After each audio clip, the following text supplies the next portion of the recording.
สบายดีทุกคนมื้อนี้พาณิชย์มีเรื่องเล่าตำนานเจ้าแม่สีเมืองที่วัดสีเมืองมาเล่าให้ทุกคนได้ฟังในมื้อนี้ซึ่งเรื่องราวตำนานจะเป็นแนวใดนั้นเดี๋ยวเราไปรับชมรับฟังพร้อมกันเลยแต่ก่อนจะไปรับชมรับฟังนั้นพาณิชย์ขอฝากทุกคนช่วยกดไลค์กดติดตามให้กับพาณิชย์เด้อขอขอบใจจากประวัติของเจ้าแม่สีเมืองตามการบอกเล่าสืบต่อปากต่อปากกันมาตั้งแต่อดีตจนถึงปัจจุบันและอีกส่วนหนึ่งก็ได้มาจากคัมภีร์ใบลานของพ่อเฒ่าสมานซึ่งเพิ่นเป็นอดีตพนักงานอาวุโสจากกรมมรดกในลาวซึ่งเพิ่นเป็นสารวัตรที่อยู่ในวัดสีเมืองแห่งนี้ซึ่งในอดีตการเพิ่นได้เล่าว่าในระยะเวลากว่า 2,000 ปีมาแล้วในสมัยนั้นยุคนั้นได้มีพระอรหันต์องค์หนึ่งได้นำพาพ่อแม่ประชาชนและพระฤาษีองค์หนึ่งได้เดินทางมาในบริเวณแห่งนี้เพื่อสิสร้างบ้านแปลงเมืองขึ้นซึ่งสภาพอยู่บนนี้มีความอุดมสมบูรณ์และเหมาะในการสร้างบ้านแปลงเมืองในบริเวณแห่งนี้จากนั้นพระฤาษีเพิ่นก็ได้สั่งให้พวกเสนาอามาตย์พร้อมด้วยประชาชนให้ไปหาหินที่เหมาะสมเพื่อที่จะนำมาเฮ็ดเป็นหลักเสาบ้านเสาเมืองพวกเสนาอามาตย์เมื่อได้รับคำสั่งจากพระฤาษีก็ได้ออกไปซอกหาเสาหินดังกล่าวมาที่ภูผามัง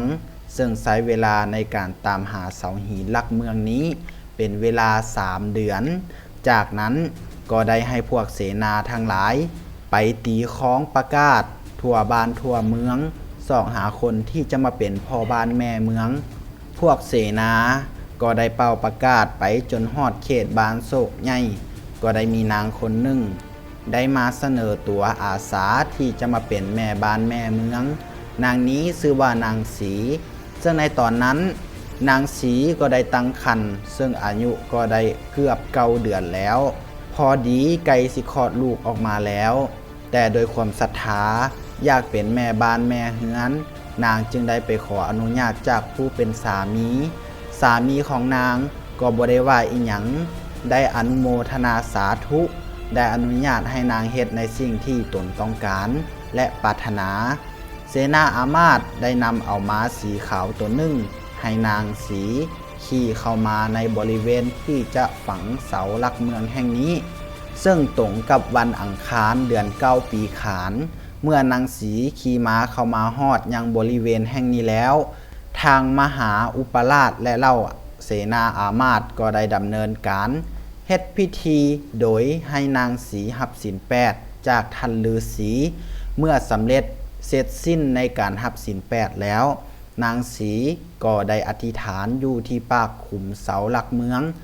นางสีได้อธิษฐานกับลูกของนางในท้องว่าลูกเอ๋ยแม่สิไปเป็นแม่บ้านแม่เมืองถ้าหากลูกบ่พอใจที่จะอยู่กับแม่ก็ขอให้ลูกออกมาจากท้องแม่แล้วไปอยู่บ่อนอื่นเด้อพอนางกล่าวคำอธิษฐานจบนางสีก็ได้โดดลงไปที่หลุมจากนั้นพวกเสนาอามาตย์ที่กำลังเฮ็ดพิธีในการตัดเสือกหวายที่มัดเสาหินทันทีเสาหินได้ตกลงไปแล้วกระแทกเข้ากับท้องของนางสีลูกในท้องของนางสีก็ได้กระเด็นกระดอนขึ้นมาที่ปากขุมพระมหาอุปราชและเหล่าอามาตย์ได้เห็นแนวนั้นเลยสั่งให้นางสมุนทั้งสี่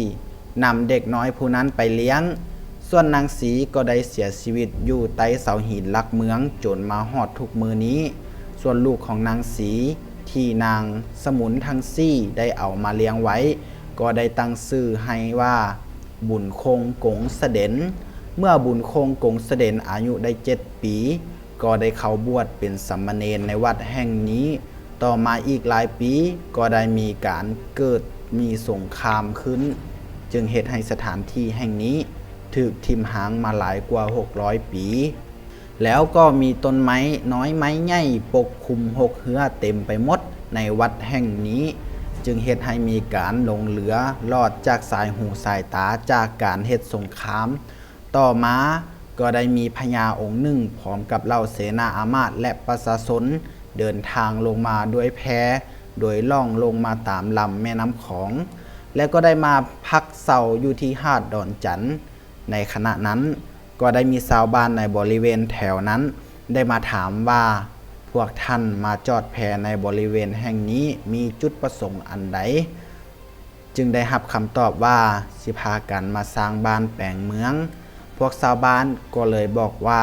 ในสถานแห่งนี้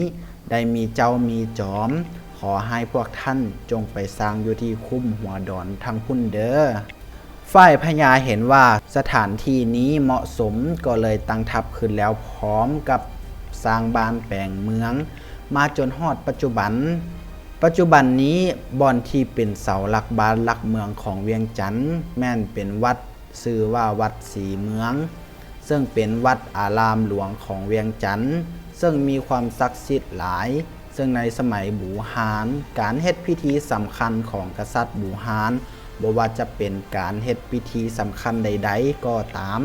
ก็จะได้นำเอาน้ำพระพุทธมนต์จากวัดทาสีทั้งหมดนี้มาประกอบพิธีพุทธเสกวัดศรีเมืองนี้ซึ่งถือว่ามีเพียงเรื่องเล่าขานเกี่ยวกับหลังหินรูปสี่เหลี่ยมที่อยู่ในโบสถ์ซึ่งเป็นเรื่องเล่าอ้างอิงจากตำนานและนิทานต่างๆแบบบ่มีหลักฐานที่เขียนไว้เป็นลายลักษณ์อักษรที่ชัดเจนจากอดีตซึ่งอาจจะถูกเผาหรือถูกทำลายในสงครามแต่ก็ถือว่าหลักหินบูฮานอันนี้คือเสาหลักบ้านหลักเมืองที่สำคัญของชาวเวียงจันทน์มาจนฮอดทุกมือนี้และยังได้มีผู้เฒ่าผู้แก่ตั้งแต่บูฮานเพิ่นได้เล่าได้กล่าวไว้ว่าเมื่อ70ปีก่อนบริเวณวัดศรีเมืองได้มีความอุดมสมบูรณ์ไปด้วยป่าไม้น้อยไม้ใหญ่รวมทั้งสัตว์ป่านาชนิดในบริเวณวัดหางก็ยังมีหลักหินที่ลือกันว่าเป็นหลักเมืองที่ได้ตั้งอยู่เทิงหินดินเผาที่มีสภาพปรักหักพังอยู่กงกันข้ามกับต้นจำปาใหญ่ซึ่งมีอายุกว่า100 ปีถัดจากหลักดังกล่าวไปทางทิศตะวันตกก็มีพระธาตุที่ปกคลุมไปด้วยเครือเขาไม้ที่เบิ่งแล้วคือสิมีมนต์ขลังได้ควบคุมบริเวณดังกล่าวไว้เฮ็ดให้เป็นที่ยำเกรงของผู้คนที่ผ่านไปผ่านมาในแถวนี้จนว่าในยุคนั้นสมัยนั้นบ่มีไผกาย่างผ่านในตอนกลางคืนโดยเฉพาะแล้วมีนกเขาแมวฮ้องหวยหวนในตอนกลางคืนเฮ็ดให้มีความเป็นตาย้านหลายขึ้นไปในบริเวณแห่งนี้ผู้เฒ่าผู้แก่ก็ยังได้เล่าบอกว่าต้นจำปาใหญ่ต้นนั้นเมื่อฮอดเดือน4เดือน5ก็จะออกดอกเต็มไปหมดมีแมงจิกจั่นกรีดฮ้องสนั่นวันไหวไปทั่วกลางป่าในยุคสมัยก่อนเมื่อมีการไหว้พระธาตุก็ต้องมีการไหว้พระธาตุศรีเมืองก่อนจากนั้นจึงได้ไปไหว้พระธาตุอินแปงพระองค์ตื้อซึ่งเรียงตามลำดับที่มีอายุเก่าแก่วัดศรีเมืองหรือว่าหลักเมืองเวียงจันทน์แห่งนี้แม่นเป็นสถานที่สำคัญที่ประชาชนลาวและทางฝั่งไทยตลอดฮอดนักท่องเที่ยวที่ได้ไปให้ความเคารพนับถือส่วนนามของวัดศรีเมืองแม่นได้มาจากชื่อของนางศรีส่วนคำว่าเมืองก็ได้มาจากสถานที่บริเวณของเมืองนั้นเพื่อเป็นที่ระลึกนึกถึงความเสียสละของนางศรีที่ได้เสียสละชีวิตของตัวเองเพื่อให้เสาหลักเมืองครบองค์ประกอบในการเป็นหลักเมืองที่ศักดิ์สิทธิ์จึงได้ขนานนามวัดแห่งนี้ว่าวัดศรีเมือง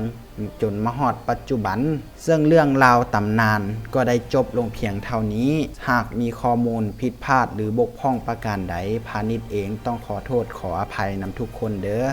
และสุดท้ายนี้ฝากให้ทุกคนช่วยกดติดตามกดไลค์ให้กับพาณิชย์เด้อขอขอบใจ